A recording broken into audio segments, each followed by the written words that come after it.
এবার কি কৃষক বন্ধু প্রকল্পের টাকা আর ব্যাংক অ্যাকাউন্টে ঢুকবে না? বন্ধ হয়ে যাবে এই কৃষক বন্ধু প্রকল্প? তাছাড়া যে সমস্ত চাষি ভাইরা এতদিন ধরে টাকা পাচ্ছিলেন তাদের ব্যাংক অ্যাকাউন্টে কি আর এই কৃষকের টাকা আসবে না? আপনাদেরকে জানিয়ে রাখি, ইতিমধ্যেই কিন্তু মাননীয় মুখ্যমন্ত্রী শুভেন্দু অধিকারী পরিষ্কারভাবে জানিয়ে দিয়েছেন যে পুরনো যে সমস্ত প্রকল্পগুলো রয়েছে সেই সমস্ত প্রকল্পের কোনো প্রকল্পই কিন্তু বন্ধ হবে না। তবে হ্যাঁ, কৃষক বন্ধু প্রকল্পে যে টাকাগুলো আপনারা পাচ্ছিলেন এতদিন ধরে, এবার কিন্তু সেই টাকা আপনার ব্যাংক অ্যাকাউন্টে ঢুকবে না। অর্থাৎ এই যে বছরে 10,000 টাকা, সর্বনিম্ন 4,000 টাকা আপনারা যেটা পাচ্ছিলেন রাজ্য সরকারের তহবিল থেকে, সেই টাকা কিন্তু আপনারা পাবেন না। তবে চিন্তা করবেন না, কৃষক বন্ধু প্রকল্পের এই 10,000 4,000 টাকা আপনার ব্যাংক অ্যাকাউন্টে না ঢুকলেও আপনাদের ব্যাংক অ্যাকাউন্টে পিএম কিষাণ যোজনার মাধ্যমে কিন্তু টাকা দেওয়া হবে। শুধু তাই নয়, আপনারা কিন্তু বাড়তি টাকাও পাবেন। আর এই পিএম কিষাণ যোজনার টাকা কবে আপনাদের ব্যাংক অ্যাকাউন্টে আসতে চলেছে, বাড়তি কত টাকা আপনার ব্যাংক অ্যাকাউন্টে পাবেন সেটাও কিন্তু জানাবো। তার আগে আপনাদেরকে বিজেপির যে ভরসা কার্ড মানে সংকল্পপত্র এর আগে প্রকাশিত হয়েছিল, প্রতিশ্রুতিপত্র যেটাকে বলতে পারেন, সেটা একটু দেখিয়ে দিই। এই জায়গায় যদি আপনারা দেখেন, এখানে পরিষ্কারভাবে বলা হয়েছে, এই যে দেখতে পাচ্ছেন এই জায়গাটা, আমি স্ক্রিনে দিয়ে দেওয়ার চেষ্টা করছি, হাইলাইট করার চেষ্টা করছি, আপনারা একটু দেখুন।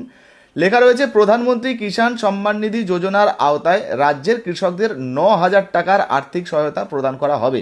ধান, আলু ও আম চাষের জন্য সাহায্য প্রদান করা হবে। অর্থাৎ ধান, আলু চাষ সঙ্গে আম চাষ যারা করেন, আমের বাগান রয়েছে, তাদের ক্ষেত্রেও কিন্তু এবার অতিরিক্ত সাহায্য রয়েছে।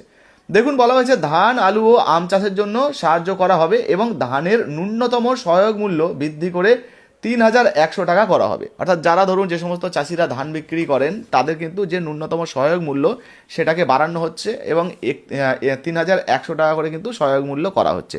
এই দামে কিন্তু আপনারা মোটামুটি বিক্রি করতে পারবেন। এইটুকু আপনাদেরকে দেখিয়ে দিলাম।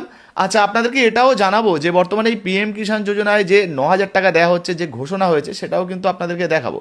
তার আগে পিএম কিষাণ যোজনায় এই যে টাকাটা, অর্থাৎ 23তম কিস্তির টাকা, এর আগে তো 22তম কিস্তির টাকা পর্যন্ত দেওয়া হয়েছে, যেটা আপনাদেরকে জানিয়ে দিই, 22তম কিস্তির টাকা 13ই মার্চ 2026 কিন্তু আপনাদের ব্যাংক অ্যাকাউন্টে দেওয়া হয়েছে। আমি স্ক্রিনে একটু দেখিয়ে দেওয়ার চেষ্টা করছি, দেখে নিন।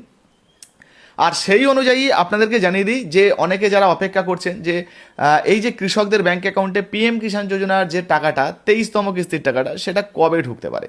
তো এক্ষেত্রে আপনাদেরকে জানিয়ে দিই যে পিএম কিষাণ যোজনার যে 23তম কিস্তির টাকা, সেটা আপনাদের ব্যাংক অ্যাকাউন্টে মোটামুটি জুন জুলাই মাসে ঢোকার একটা সম্ভাবনা রয়েছে। মোটামুটি জুলাই মাস ধরে রাখুন, এর মধ্যে আপনাদের ব্যাংক অ্যাকাউন্টে 23তম কিস্তির যে টাকাটা, সেই টাকাটা চলে আসবে। আগে 2,000 টাকা করে কিস্তি দেওয়া হতো, এখন কিন্তু সেই টাকার পরিমাণটা বাড়বে।